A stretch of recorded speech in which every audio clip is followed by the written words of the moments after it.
தமிழக வெற்றிக்கழக ஆண்டு விழா நடந்தது. ஒரு அரங்கத்தில் நடந்தது.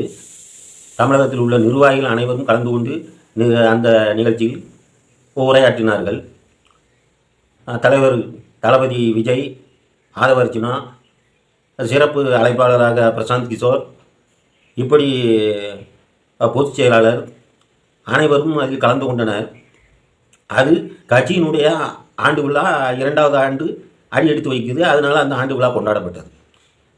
அதை பற்றியே சொல்லிக்கிட்டு திரிஞ்சிக்கிட்டு இருக்காங்க. அப்போ உள்ளுக்குள்ளே ஒரு பயம் வந்துட்டு, எங்கே போனாலும் பின்னாடியே வந்து அதை எடுத்து அதை மட்டும் விமர்சனம் பண்ணிக்கிட்டே இருக்காங்க. மும்மொழி கொள்கையை எதிர்ப்பது தமிழக வெற்றிக்கழகம் மட்டுமா? எத்தனை கட்சிகள், தமிழ்நாட்டில் உள்ள அத்தனை கட்சிகளும் எதிர்க்கின்றது. அவர்கள் பின்னாலெல்லாம் போகல. அந்த தமிழக வெற்றிக்கழகம் மட்டும் பேசுகிறது மட்டும் இவங்களுக்கு பெரிய பிரச்சனையாக இருக்குது. நாங்கள் தான் பேசணும், நம்ம தான் பேசணும் அப்படின்னு சொல்லி. அப்போ உங்களுக்குள்ள ஒரு பயம் வந்துட்டு, பயம் வந்தால் தான் ஒருத்தரை பற்றியே யோசிக்க சொல்லும், ஒருத்தரை பற்றியே சிந்திக்க சொல்லும், ஒருத்தரை பற்றியே புரணி பேச சொல்லும்.